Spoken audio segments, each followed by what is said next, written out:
नमस्कार साथियों, ज्ञान स्थली गुरुकुल में आपका स्वागत है। साथियों, हमारा सबसे पहले करंट अफेयर्स का टॉपिक होगा राष्ट्रपति द्रौपदी मुर्मू का राफेल लड़ाकू विमान में भरी उड़ान।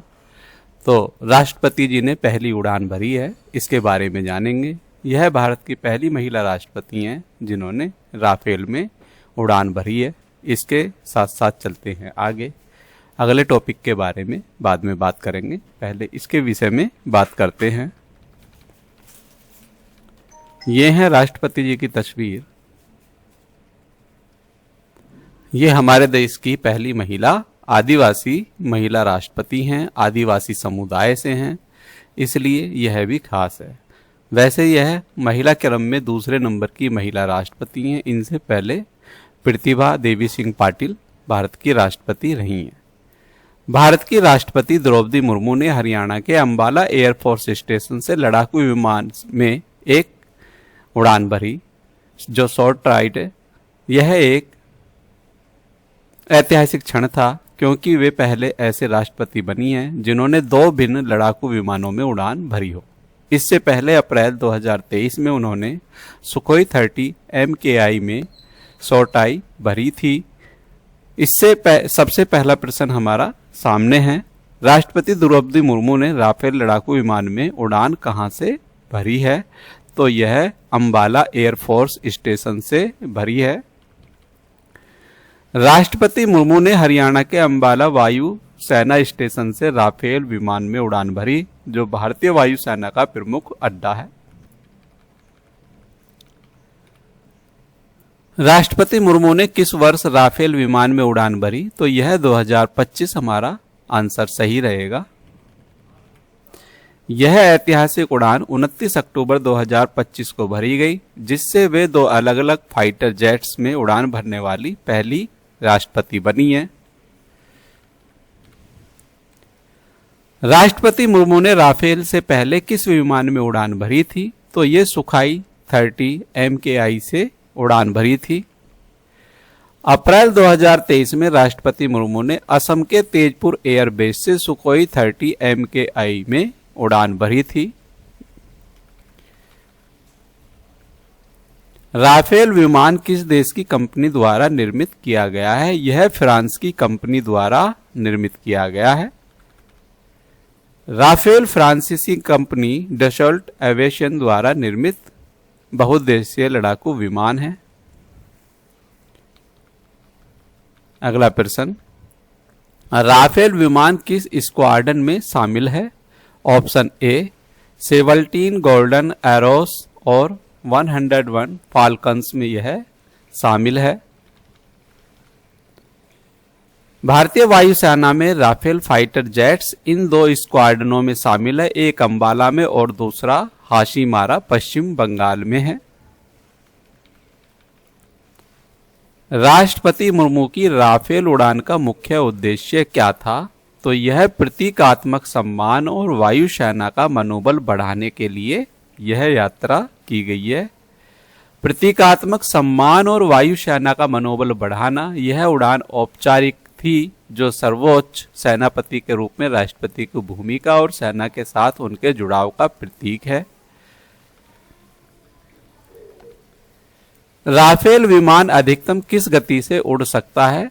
यह 2200 किलोमीटर प्रति घंटा MACH 1.8 की गति से यह उड़ सकता है। राफेल विमान सुपरसोनिक स्पीड से उड़ान भरने में सक्षम है, जिसकी अधिकतम गति लगभग मैक 1.8 है। अगला प्रश्न, राफेल विमान में राष्ट्रपति मुर्मू के साथ किसने उड़ान भरी? तो air chief marshal VR Chaudhary ने इनके साथ उड़ान भरी है। राष्ट्रपति मुर्मू के साथ भारतीय वायुसेना प्रमुख air chief marshal VR Chaudhary ने राफेल में यह शॉर्ट उड़ाई है। भारत ने राफेल विमान की खरीद किस वर्ष की थी? तो भारत ने राफेल विमान की खरीद 2016 में की थी। 2016 में भारत ने फ्रांस के साथ 36 राफेल विमानों का करार किया था, जिसकी डिलीवरी 2020 में शुरू हुई। राष्ट्रपति मुर्मू की इस उड़ान को मीडिया में कैसे वर्णित किया गया है? भारत की रक्षा शक्ति के प्रतीक के रूप में इसे वर्णित किया गया है। यह उड़ान भारत की आधुनिक रक्षा क्षमताओं, वायुसेना के मनोबल और राष्ट्रपति के रूप में राष्ट्र की सुरक्षा पर भरोसे का प्रतीक मानी गई है। अगले टॉपिक होगा हमारा, उत्तर प्रदेश सरकार ने 2025-26 पेराई सत्र के लिए गन्ने का समर्थन मूल्य MAP में 30 रुपए प्रति क्विंटल की बढ़ोतरी की है। सामान्य गन्ने की दर 390 प्रति क्विंटल तय की गई है। अगेती प्रजाति के गन्ने की दर 400 रुपए प्रति क्विंटल की गई है। इस बढ़ोतरी का अनुमान लगभग 3000 करोड़ किसानों के अतिरिक्त भुगतान होगा। उत्तर प्रदेश सरकार ने, पहला प्रश्न, उत्तर प्रदेश सरकार ने 2025-26 पेराई सत्र के लिए गन्ने का समर्थन मूल्य कितना बढ़ाया है? तो यह ऑप्शन सी 30 रुपए प्रति क्विंटल बढ़ाया है। योगी सरकार ने 2025-26 के लिए गन्ने के राज्य सलाहकारी मूल्य SAP में 30 रुपए प्रति क्विंटल की वृद्धि की है। अगला प्रश्न, बढ़ोतरी के बाद सामान्य गन्ने का नया मूल्य कितना हो गया है? तो यह 390 रुपए प्रति क्विंटल हो गया है और जो अगेती प्रजाति का गन्ना है वह 400 रुपए प्रति क्विंटल हो गया है। अगला प्रश्न, अगेती गन्ने का समर्थन मूल्य कितना निर्धारित किया गया है? तो यह 400 रुपए प्रति क्विंटल निर्धारित किया गया है।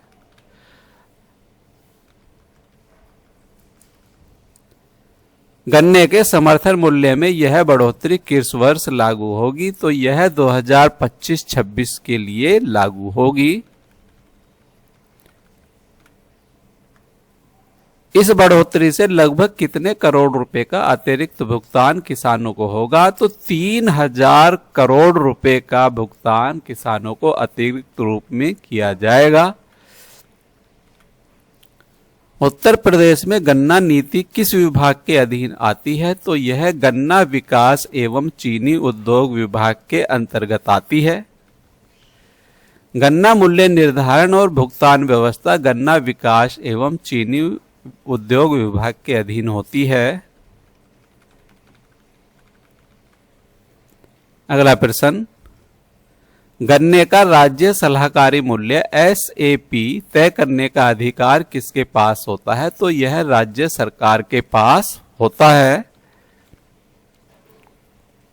SAP राज्य सरकारें अपने स्तर पर तय करती हैं, जबकि केंद्र सरकार FRP फेयर एंड रिमोनरेटिव प्राइस तय करती है।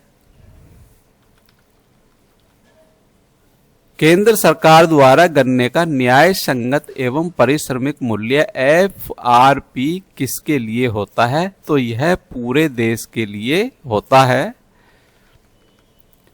FRP केंद्र सरकार द्वारा सभी राज्यों के लिए एक समान आधार मूल्य के रूप में तय किया जाता है। यह निर्णय किस मुख्यमंत्री की सरकार में लिया गया? तो यह उत्तर प्रदेश के लिए योगी आदित्यनाथ की सरकार में लिया गया है। योगी आदित्यनाथ सरकार ने 25-26 के लिए गन्ने का मूल्य रुपए 30 बढ़ाने का निर्णय लिया है। यह सत्र 2025-26 के लिए होगा। गन्ने के मूल्य में वृद्धि का मुख्य उद्देश्य क्या है? किसानों की आय को बढ़ाना इसका मुख्य उद्देश्य है। इस निर्णय का मुख्य उद्देश्य किसानी की आय को बढ़ाकर उनकी अर्थव्यवस्था को मजबूत करना है। इसके साथ होगा अगला टॉपिक हमारा, स्वार्म ड्रोन झुंड प्रणाली क्या है? भारत ने इसे स्वयं विकसित किया है, इसके बारे में जानते हैं। यह है झुंड प्रणाली। इस प्रकार सारे ड्रोन एक झुंड में मिलकर कार्य करते हैं। इसके बारे में सामान्य जानकारी हम आगे पढ़ते हैं। यह इसकी चित्र है जो हमने साझा की है।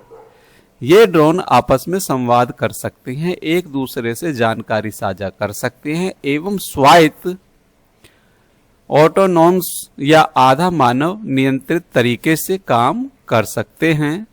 उदाहरण के रूप में एक स्वार्म मिशन में छोटे माध्यम ड्रोन एक साथ उड़ सकते हैं, किसी क्षेत्र की निगरानी कर सकते हैं और हमला कर सकते हैं या प्रतिरक्षा डिफेंस कार्रवाई में भाग ले सकते हैं। यह टेक्नोलॉजी भारत के लिए बहुत ही महत्वपूर्ण है। तो इससे हमारे बहुविकल्पीय प्रश्नों की श्रृंखला में नए प्रश्न नहीं आ पाए हैं, जिसे हम अगली करंट अफेयर्स में, कल की करंट अफेयर्स में उनको शामिल कर लेंगे। ये किसी टेक्निकल त्रुटि के कारण छूट गए हैं। वैसे इसके बारे में संपूर्ण जानकारी डिस्क्रिप्शन बॉक्स में हमने दे दी है। डिस्क्रिप्शन बॉक्स में आप इसको पढ़ सकते हैं। जैसे भारत अब स्वदेशी स्वयं ड्रोन सिस्टम यानी ड्रोन झुंड प्रणाली विकसित करने जा रहा है। इस प्रणाली में दर्जनों छोटे बड़े ड्रोन एक साथ उड़ान भरकर किसी मिशन को पूरा कर सकते हैं। ये ड्रोन आर्टिफिशियल इंटेलिजेंस AI और स्वार्म इंटेलिजेंस एल्गोरिथम्स के माध्यम से एक दूसरे से संवाद करते हैं, समन्वय बनाते हैं और स्वतः निर्णय लेकर काम करते हैं। स्वार्म ड्रोन का उपयोग निगरानी, खुफिया जानकारी जुटाने, दुश्मन पर हमला करने, सीमा सुरक्षा और बचाव अभियानों में किया जाता है। भारतीय वायुसेना IAF और थल सेना आर्मी दोनों ने स्वार्म तकनीक को अपनाने की दिशा में ठोस कदम उठाए हैं। IAF ने एक स्टार्टअप के साथ रुपए 300 करोड़ का समझौता किया, जिसके तहत 200 ड्रोन विकसित किए जा रहे हैं। भारतीय सेना ने new space research and technologies company से स्वार्म ड्रोन सिस्टम का ऑर्डर दिया है। इस तकनीक का उद्देश्य युद्ध क्षेत्र में गति, लचीलापन और प्रतिक्रिया क्षमता बढ़ाना है। यदि किसी एक ड्रोन में खराबी आ जाए तो बाकी ड्रोन मिशन को जारी रख सकते हैं, जिससे मिशन असफल नहीं होता है। हालांकि इसके साथ साइबर सुरक्षा, संचार की विश्वसनीयता और काउंटर स्वार्म तकनीक जैसी चुनौतियां भी मौजूद हैं।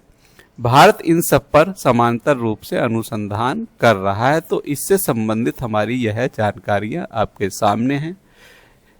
साथियों, यदि आज की करंट अफेयर्स आपको अच्छी लगी है तो वीडियो को लाइक कीजिए, वीडियो को शेयर कीजिए। मिलते हैं नई करंट अफेयर्स के साथ, तब तक के लिए जय हिंद, जय भारत, धन्यवाद साथियों।